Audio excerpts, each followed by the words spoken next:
जय श्री कृष्ण। क्या आपको पता है कि भारत में एक ऐसा शहर हुआ करता था जो खुद श्री कृष्ण के द्वारा बनाया गया था। एक ऐसा शहर जो सोने के चमक से भरा था, जहाँ के रहने वाले आपस में खूब मिलजुल कर रहा करते थे। लोगों में बहुत ही ज़्यादा अपनापन था, हर जगह खुशियाँ ही खुशियाँ थी। और वही शहर महाभारत के बाद समुद्र के अंदर डूब गया और उसके बाद मानो वो एकदम से गायब हो गया। द्वारका के जो रिमेन्स हैं वो पहली बार 1970 में इंडियन एयरफोर्स पायलट्स के द्वारा नोटिस किए गए थे, जब वो ओशियन के ऊपर से गुजर रहे थे। इसके बाद क्या था, 1979 के बाद से ही इस चीज़ के ऊपर बहुत ज़्यादा रिसर्च किए गए। रिसर्च के द्वारा उन्हें 30 खंबे मिले और अलग अलग बर्तन मिले और लैब रिसर्च के बाद पता लगाया गया कि ये खंबे और ये बर्तन 1528 से लेकर के 3000 बीसी के बीच के थे। आगे के कई रिसर्च में 50 और खंबे मिले, जिन्हें जब हिंदू स्क्रिप्चर से मैच किया गया तो उनकी डिस्क्रिप्शन हूबहू उनसे मिलती थी। जिससे ये सवाल उठने लगा कि क्या द्वारका की ये कहानियाँ जो हम सुनते आ रहे थे, क्या वो वाकई सच थी। कहा जाता है कि श्री कृष्ण के द्वारा बसाया हुआ ये शहर एक श्राप के कारण समुद्र में डूब गया और ये भी माना जाता है कि श्री कृष्ण की मौत के बाद से ही कलयुग शुरू हुआ। लेकिन क्या वो सारी बातें सच थी या फिर से ये कोई पब्लिसिटी स्टंट था कि लोगों को मेन टॉपिक से डिस्ट्रैक्ट किया जाए और इन सारी चीज़ों पर टाइम वेस्ट किया जाए। आज इस वीडियो में हम द्वारका के बारे में सारी चीज़ें जानेंगे, starting from when it started till now, सारी रिसर्च मिशन, एवरी डिटेल। और इस वीडियो के एंड तक आप खुद बताओगे मुझे कि क्या ये जो सारी बातें थी, क्या द्वारका ये जो शहर था वो सच में एग्जिस्ट करता था या नहीं। तो without any further ado, let's get into the video. Dwarka Gomti नदी के किनारे गल्फ ऑफ कच्छ में स्थित है। द्वारका भारत के 7 तीर्थ स्थान जैसे कि द्वारकाधीश, वाराणसी, अयोध्या, मथुरा और हरिद्वार में से एक है। हमें बचपन से पता है कि श्री कृष्ण का जन्म मथुरा के जेल में हुआ था, जहां वो अपने माता पिता के साथ खुद के मामा कंस के द्वारा कैद किए गए थे, जिसके बाद उनके पिता वासुदेव ने उन्हें गोकुल लाया था, जहां पर वो पले बढ़े। श्री कृष्ण को भगवान विष्णु का 8वां अवतार माना जाता है और बड़े होकर के उन्होंने अपने मामा कंस को युद्ध में हराया और मथुरा को संभाला। लेकिन कंस के ससुर जी यानी कि जरासंध के मथुरा पर 18 से ज्यादा बार हमला करने के बाद श्री कृष्ण गांव वालों के साथ कुशस्थली वाले द्वारका चले गए। अब स्क्रिप्चर्स के अकॉर्डिंग श्री कृष्ण ने द्वारका को बसाने के लिए समुद्र देव से थोड़ी जमीन ली और विश्वकर्मा की मदद से द्वारका नगरी बसाई, जो कि गोमती नदी और अरब महासागर के बीच स्थित है। श्री कृष्ण का द्वारका समुद्र के बीचों बीच बनाने का सिर्फ एक ही कारण था कि इतने युद्ध के कारण, जो मथुरा पर युद्ध हुआ था उसके कारण बहुत सारे लोगों की जान चली गई थी और कृष्ण ये दोबारा नहीं चाहते थे। इसलिए उन्होंने अपना ये जो नगरी था ये ऐसे जगह पर बनाया कि अगर कोई भी दुश्मन उनके पास आए तो उन्हें जहाज का सहारा लेना पड़े और वहाँ आना उनके लिए मुश्किल हो जाए। उनके इस नगरी पर आने का सिर्फ एक ही साधन था, वो थे बोट्स। द्वारका बहुत ज्यादा सुंदर था। वहाँ की दीवारें प्योर गोल्ड से बनी थी। कुल मिलाकर 1000 से ज्यादा लोग रहते थे। सब कुछ अच्छा चल रहा था, लोग शांति खुशी से रहते थे, मिलजुल कर रहते थे। लेकिन ऐसा क्या हुआ कि द्वारका नगरी पानी में अब डूब चुका है। उन लोगों का क्या हुआ, वहाँ के लोग कहाँ गए, श्री कृष्ण को क्या हुआ। द्वारका नगरी के डूबने के कई कारण दिए गए हैं। सबसे पहला कारण है महाभारत।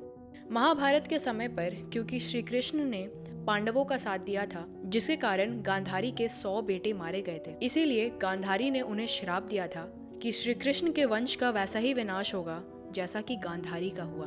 उनकी बसाई नगरी खत्म हो जाएगी और श्री कृष्ण के अपने भी मारे जाएंगे। गांधारी चाहती थी कि श्री कृष्ण भी उसी दुख से गुजरे जिस दुख से वो गुजर रही थी।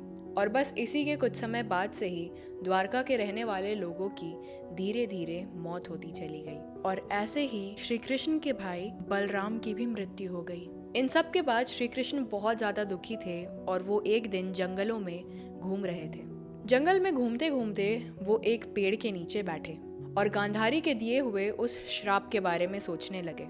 उसी समय जरा नाम का एक शिकारी वहां पर आया, जिसने झाड़ियों के पीछे थोड़ी हलचल महसूस की और हिरन समझ करके उसने अंधाधुंध तीर चला दिया। लेकिन जिसे जरा हिरन समझ रहा था वो श्री कृष्ण का पांव था। वो तीर सीधा श्री कृष्ण के पांव में जाकर के लगी। ये एहसास होते ही कि जरा ने ये क्या कर दिया है, उसने श्री कृष्ण से माफी मांगनी शुरू की। श्री कृष्ण ने इसे अपना फेट समझ करके जरा को माफ़ कर दिया और वहीं पर उन्होंने अपना दम तोड़ दिया। जब श्री कृष्ण की मौत हुई थी तब वो 125 ईयर्स के थे। इस खबर के बारे में जब अर्जुन को पता चला तब वो बहुत ही ज़्यादा उदास हुए और उन्होंने वासुदेव के साथ साथ द्वारका में रह रहे बचे हुए लोगों को हस्तिनापुर लाने का फैसला किया। लेकिन बस अगले दिन ही वासुदेव ने भी अपना शरीर छोड़ दिया और अर्जुन बाकी के द्वारका में रह रहे लोगों को हस्तिनापुर ले आए और द्वारका में सन्नाटा छा गया। और ऐसे ही फिर धीरे धीरे द्वारका भी समुद्र में डूबता चला गया, जैसे कि गांधारी ने श्राप दिया था। द्वारका के डूबने के पीछे दूसरा कारण दिया जाता है महर्षि विश्वामित्र का दिया हुआ ये श्राप। इस थ्योरी के हिसाब से एक बार महर्षि विश्वामित्र, देव ऋषि नारद और कण्व द्वारका आए थे और वो अपनी तपस्या में मग्न हो गए। इसी बीच कुछ लड़के श्री कृष्ण के बेटे सांबा को एक औरत के भेष में इन ऋषियों के पास लाए। उन लड़कों ने सांबा को कुछ इस प्रकार तैयार किया था कि सांबा एक प्रेग्नेंट औरत की तरह दिख रहे थे और उन लड़कों ने उन ऋषियों से पूछा कि क्या आप इस औरत को देख करके बता सकते हो कि ये एक बेटे को जन्म देगी या फिर एक बेटी को जन्म देगी। जब ऋषियों को पता चला कि उनके साथ एक बहुत गंदा मजाक हुआ है, वो बहुत ज़्यादा गुस्सा हो गए ये समझ करके कि उनके साथ एक बहुत बुरा ढोंग हुआ है जिसे वो पाप कंसिडर करते थे। और इसके बाद उन्होंने सांबा को श्राप दिया कि उनका और पूरे यदुवंश का विनाश होगा। तीसरी थ्योरी हमारी बहुत ही ज़्यादा कॉमन है, जिसको हर चीज़ से रिलेट कर दिया जाता है, वो है एलियन इन्वेजन। इस थ्योरी के अनुसार द्वारका में जब लोग सही हंसी खुशी रह रहे थे, एलियंस ने द्वारका के ऊपर कई हमले किए जिसके कारण द्वारका कई हिस्सों में टूट करके इधर उधर फैल गया और उसका विनाश हो गया।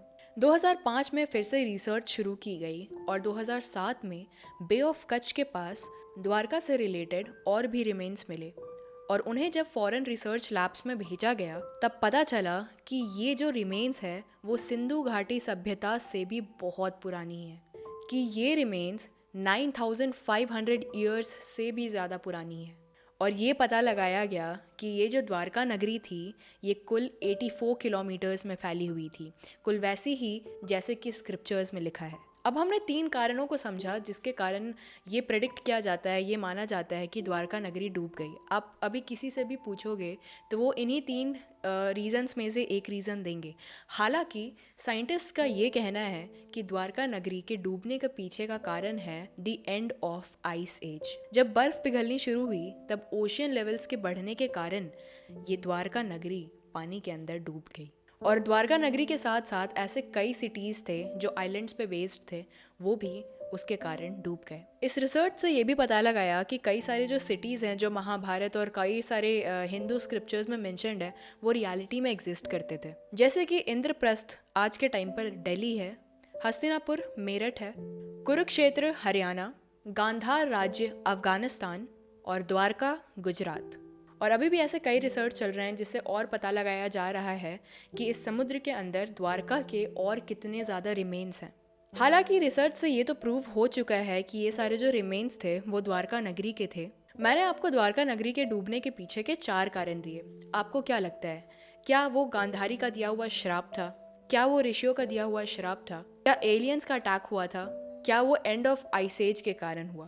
अब आप अपनी राय कमेंट सेक्शन में फ्रीली डाल सकते हो। I would love to read your comments और your comments are most welcome. ये जो पूरा केस था, ये जो पूरा टॉपिक है, मुझे इसे रिसर्च करने में बहुत ज़्यादा मज़ा आया because it's related to our ancient history and everything. कारण जो भी हो, लेकिन मुझे बहुत मज़ा आया इसके ऊपर रिसर्च करके।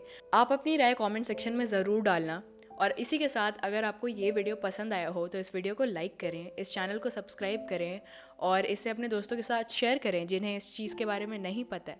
इस चैनल का प्लेलिस्ट सेक्शन चेक करना मत भूलना, उसमें आपको कई तरीके के कंटेंट मिल जाएंगे। आपको जो अच्छा लगे आप देख सकते हो उसको। और इसी के साथ मैं आपको अपने अगले वीडियो में मिलूँगी। तब तक के लिए बाय बाय।